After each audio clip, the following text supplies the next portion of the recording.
Hello everyone, my name is Dr. Linda Lillian, Team Leader Volunteer at Cause Effect Initiative, and I'd like to welcome you once again to this Cause Effect moment as we talk about servant leadership and love. Now, we all know that the greatest commandment, as mentioned by Paul in the Bible in 1 Corinthians chapter 13 verses 13, is love. It's greater than hope, it's greater than faith, it is greater than anything. Now, we also know that Jesus was able to summarize all the commandments into two key commandments.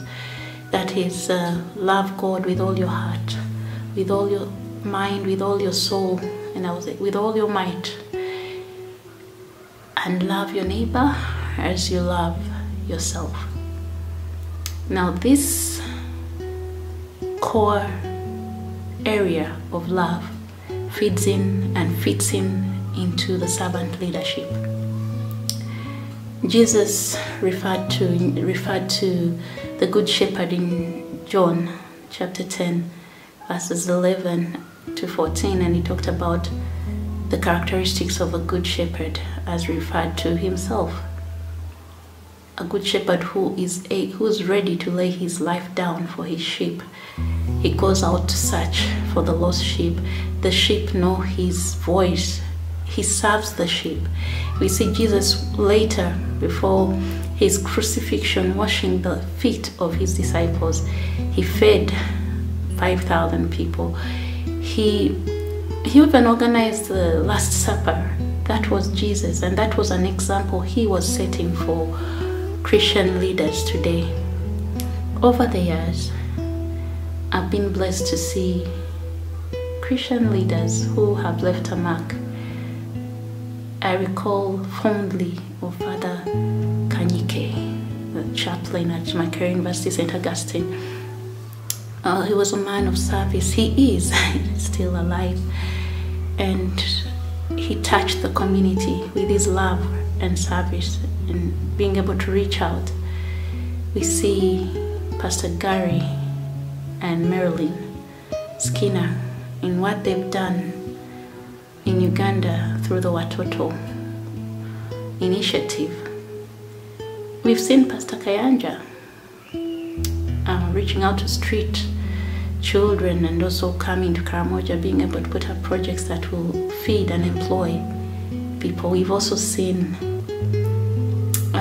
people like Prophet Josephat Mwingira in Dar es Salaam, and what he has done in the community, starting up business initiatives which empower his church members.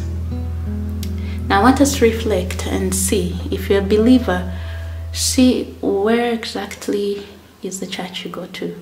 And if you're a servant of God, see where exactly do you fit in this category. Are you a servant leader, or have you been on the receiving end?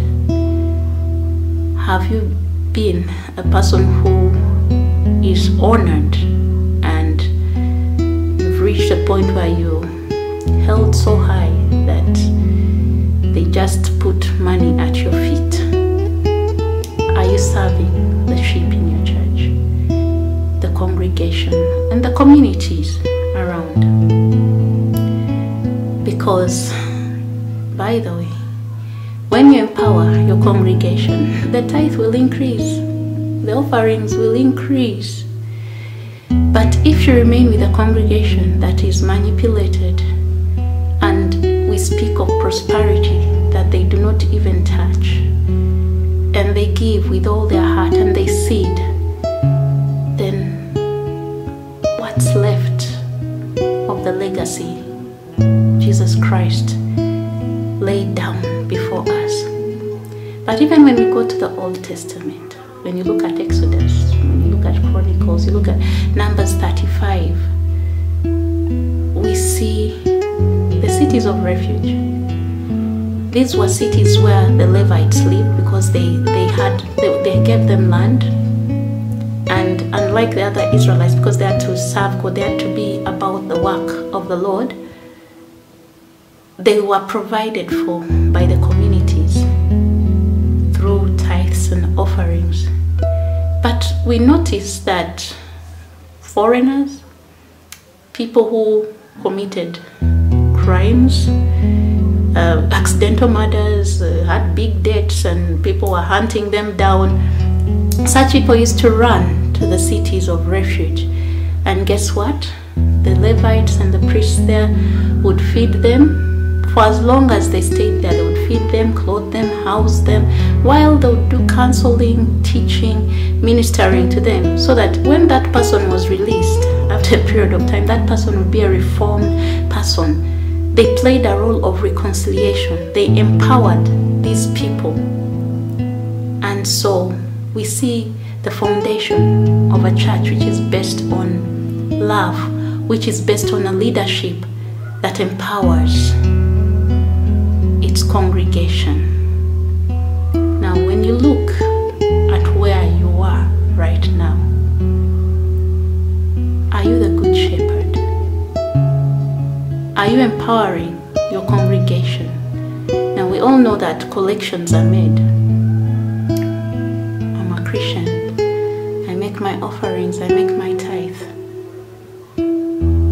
But as a Christian, I also know that this is supposed to contribute to the growth of the body of Christ, and of which I'm part of, so that as we celebrate Christ, we are also empowering the Christians, we're also empowering the people around us. We are fulfilling Mark 12, 30 to 31. We are loving God with all our heart and with all our minds and souls. And then we are loving our neighbors as we love ourselves. Now,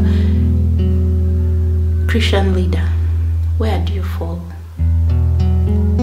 Have you been able to fulfill the greatest gift of all, to be a servant leader, to be able to empower that congregation? Or are we just talking about prosperity? And to you, the believer, I ask, are you giving without, okay, we say we give to God, but what do you see? Is that giving contributing to what the Bible talks about, helping the widows, the orphans, building the congregation, supporting? Is the body of Christ growing? Can we say, is that church accountable for all the giving and the receiving? Because it's not just about the offerings and tithers. It's about the greatest gift. I believe that love is greater than even the tithes and offerings, because those are supposed to edify the body of Christ.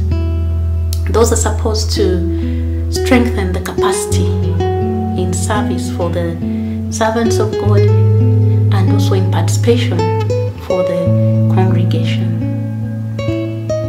Now today, I want us to reflect about these things and think deeply. How wonderful it would be if the church was empowering its congregation and the people around it. Some of the issues that society is faced with today, unemployment,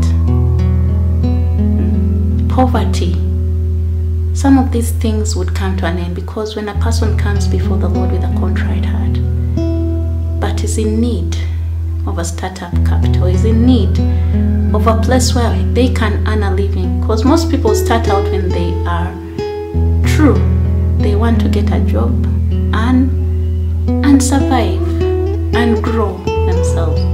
But along the way, when they fail to get that job, when they fail to survive, they are pushed to sin, they are pushed to steal, they are pushed to witchcraft, where people start misleading them.